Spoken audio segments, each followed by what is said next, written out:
galing mo sa ibang church na kalit ng Jesus Christ the Life Giver Church.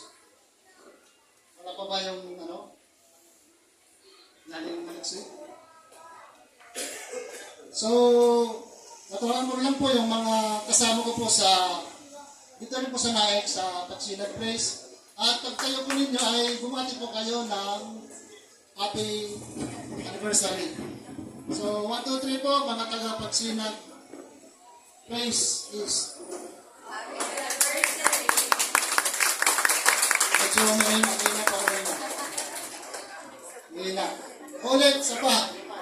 Ang Pagsinag Place is happy anniversary! may kasama pala dito. At siyempre po, dahil po pangatlong anniversary na ngayon, meron pong simula. At ito po yung nagsimula noong 2022. Yung pong opisyal na pagiging Jesus Christ the Life Giver Global Church. Pero bago po yun, ay ilang taon na rin pong meron pong mga gawain.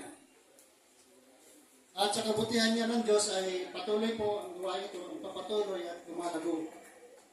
Kaya, pasalamatan po natin ng Diyos, palapagan po natin ng Diyos sa kanyang katapatan, sa kanyang paggabay, at patuloy na provide sa mga pangangailangan ng simbahan ito. At maraming salamat po sa mga lingkod na namumuna sa mga gawain.